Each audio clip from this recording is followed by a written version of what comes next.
얼마 전 60대 친구들과 오랜만에 동창 모임을 가졌습니다.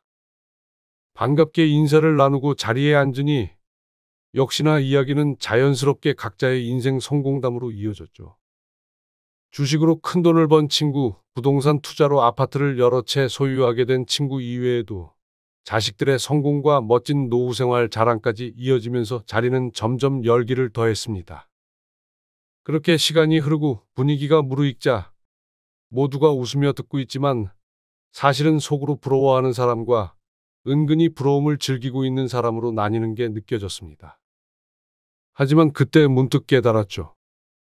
모두가 자기 자랑을 할 때 은근히 가장 많은 부러움을 받고 있던 사람은 따로 있었다는 사실을요.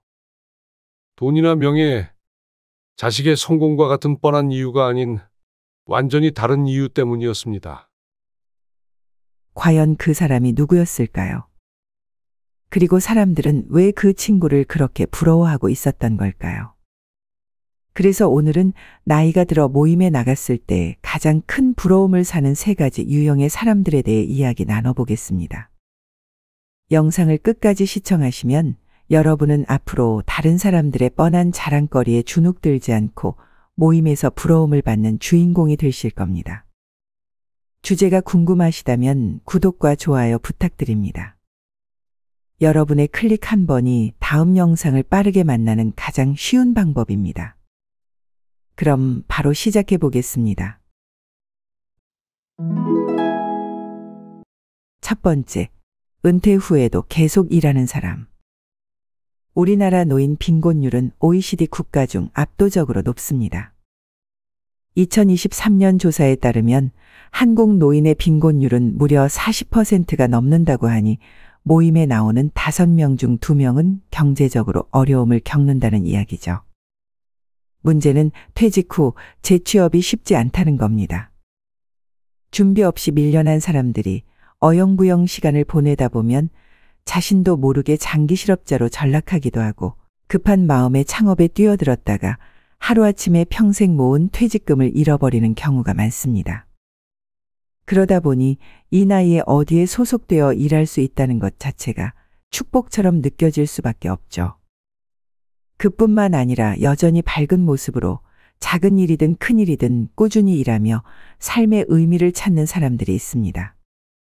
제 지인 중에는 교직 생활을 오래 하고 은퇴한 뒤에도 건물 경비 일을 하는 친구가 있습니다. 연금도 적지 않게 받는데 굳이 일을 하는 이유가 뭐냐고 물어봤더니 이렇게 대답합니다.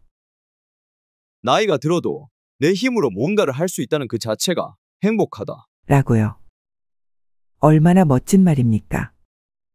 매일 아침 출근할 곳이 있어 삶의 활력을 느낀다고 말하더군요. 돈 때문만이 아니라 일하는 것 자체가 삶의 의미와 존재감을 느끼게 하는 거죠. 이 말에 모인 친구들은 모두 고개를 끄덕였습니다. 그런 친구가 가장 부럽다고 다들 인정했죠. 노인 일자리 사업에 참여하는 어르신들도 비슷한 이야기를 합니다. 70대 양재식 어르신은 공공기관의 관리직으로 재취업하셨는데 그분은 월급이 많지는 않지만 규칙적으로 출퇴근하니 건강관리에도 도움이 되고 무엇보다 사회에서 인정받고 있다는 느낌이 너무 좋다고 하셨습니다. 매달 받는 월급으로 손주들에게 과자값이라도 쥐어줄 수 있다는 게 얼마나 행복한지 모릅니다. 그 말을 듣고 나니 사회적 역할이 주는 만족감이 얼마나 큰 가치인지를 다시금 깨달았습니다. 내가 내 힘으로 번 돈으로 작은 선물이라도 할 수 있다는 게 얼마나 큰 행복인지 말입니다. 이것이 삶에 활력을 주는 원동력이 되죠. 이런 분들은 모임에 나와도 표정이 밝습니다. 나 요즘 일이 바빠 죽겠어. 하면서도 웃고 계시죠. 은퇴 후 일자리 문제로 고민이라면 지자체나 공공기관이 주최하는 노인 일자리 사업 혹은 공익적 활동 분야를 적극적으로 찾아보세요. 택배 지원, 공원이나 지역시설 환경관리, 아동이나 장애인 보조 등 다양한 일이 있습니다. 체면이나 꼭 남보다 더 많이 벌어야 한다는 압박감에서 벗어나 이를 통해 건강을 챙기고 적당한 수입을 얻으며 사회적 역할을 수행한다고 생각해 보면 좀 더 가벼운 마음으로 시작해 볼 수 있을 겁니다. 또 건강 관리를 미리 해두어야 뭔가 일할 기회가 생겼을 때 몸이 받쳐줄 수 있습니다. 두 번째, 나이 들어도 귀티 나는 사람. 모임에 나가면 계속 눈길이 가는 사람이 있습니다. 바로 귀티가 나는 사람입니다. 그런데 이런 귀티는 꼭 비싼 명품으로 온몸을 치장한다고 생기는 게 아닙니다. 그런 사람은 오히려 억지로 꾸민 티가 나서 어색하거나 불편해 보이죠. 제가 본 사람 중에는 그냥 평범한 셔츠 한 장을 입어도 귀티가 나는 사람이 있었습니다.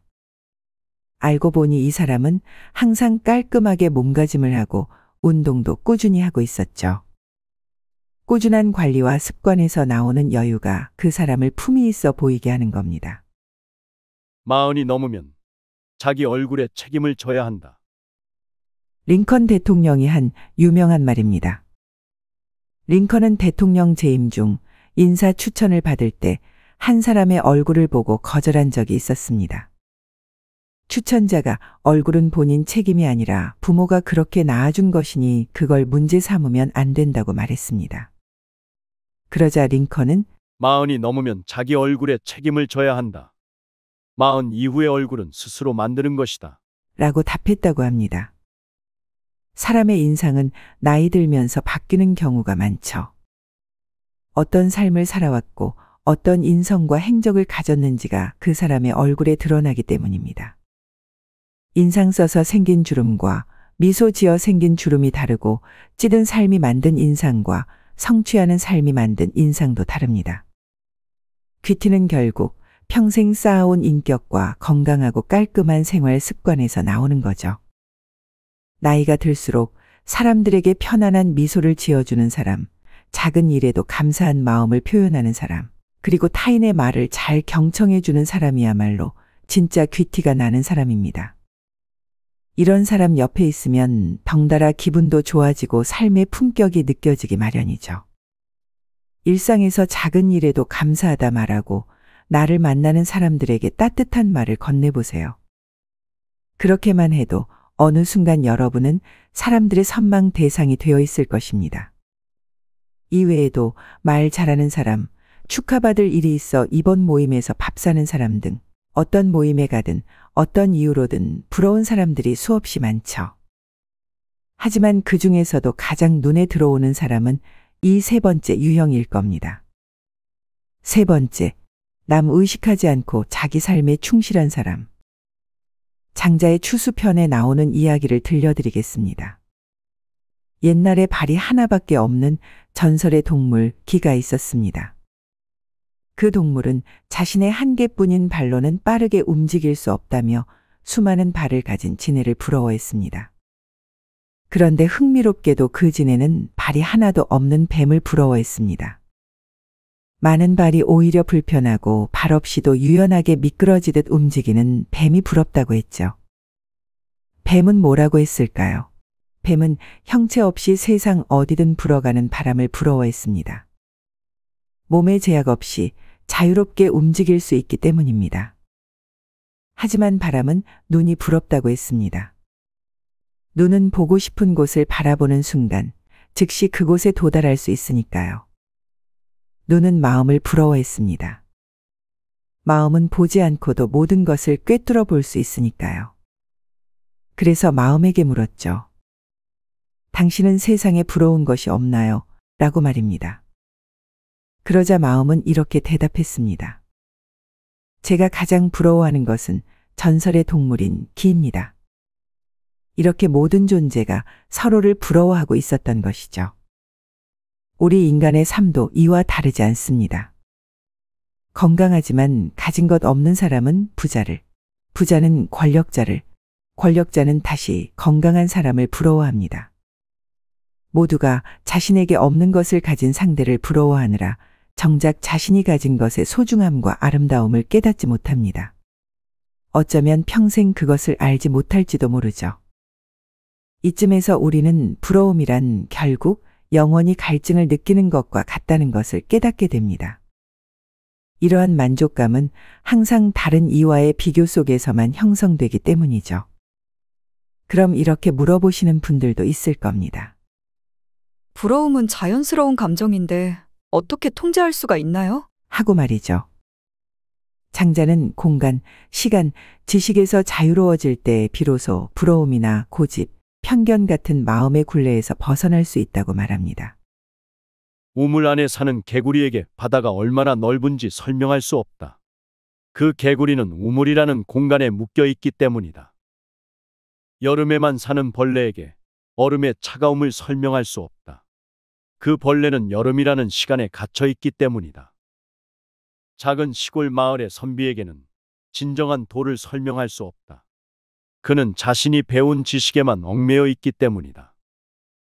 여기서 장자가 말하는 우물이라는 공간과 여름이라는 시간 그리고 배움이라는 지식은 모두 인간의 마음을 속박하는 편견들입니다. 그만한 공간에서 짧은 시간을 살아가면서 자신이 최고로 잘났고 자기 생각만 옳다고 고집하는 사람들의 모습에서 장자는 자유를 잃어버린 인간의 한계를 발견한 것이죠. 물론 부러움은 때로 우리를 성장시키고 더욱 노력하게 만드는 힘이 될 수 있습니다. 젊을 때는 그러한 부러움이 필요할지 모르지만 나이가 들어 은퇴한 후에는 단지 건강하게 살아있다는 사실 자체만으로도 진정한 행복과 자유가 아닐까요? 현재 내가 누리고 있는 것들에 감사하는 마음, 소중한 사람들과 어떤 의미 있는 관계를 맺고 있는지 되돌아보는 것이 중요하죠. 이렇게 현재에 만족하며 자신의 가치를 인정할 줄 아는 사람은 내면의 진정한 자유를 얻게 됩니다. 그들은 더 이상 남을 부러워할 필요가 없기 때문이죠. 이런 사람들은 무언가를 더 채우기 위해 아등바등 애쓰며 사는 것이 아니라 오히려 가진 것을 나누며 자신을 위한 의미 있는 시간을 보냅니다. 그러다 보니 그들의 표정과 분위기에서는 자연스러운 편안함과 인생에 대한 충만한 만족감이 느껴지죠. 나이가 들어 여유롭게 삶을 바라볼 수 있게 되었을 때 우리는 비로소 진정으로 부러워할 만한 사람이 누구인지 깨닫게 되는 것 같습니다. 화려한 경력이나 큰 재산, 명성을 가진 사람보다 자신의 삶에 충실하고 만족하며 타인의 시선에 좌우되지 않는 사람, 바로 그런 사람이 우리의 마음을 사로잡는 것이죠. 오늘 이렇게 모임에서 사람들의 부러움을 한 몸에 받는 3가지 유형의 사람에 대해 함께 이야기 나눠봤습니다. 여러분은 어떤 생각이 드셨나요? 아마 공감되는 부분이 많았을 겁니다. 결국 시간이 지날수록 가장 부러운 사람은 돈이나 명예, 그런 외적인 조건을 넘어 내면의 여유와 삶에 만족하며 자신만의 삶을 당당하게 살아가는 사람입니다. 지금 이 순간까지 이 영상을 시청하고 계신 여러분들은 이미 자기 삶에 진심으로 관심을 가지고 더 나은 내일을 꿈꾸시는 분들이기 때문에 분명 멋진 황금빛 노후를 만들어 가실 수 있을 거라 믿습니다. 오늘 이 시간이 여러분에게 자신의 삶을 돌아보고 이미 가지고 있는 것들의 소중함을 다시 한번 깨닫는 기회가 되었기를 바랍니다. 오늘도 귀중한 시간을 내어 끝까지 시청해 주신 여러분께 진심으로 감사드립니다. 앞으로도 여러분의 행복한 노후를 위한 여정에 지혜의 동행이 함께하겠습니다. 구독과 좋아요 눌러주시고 다음 영상에서도 꼭 만나 뵙길 바랍니다. 감사합니다.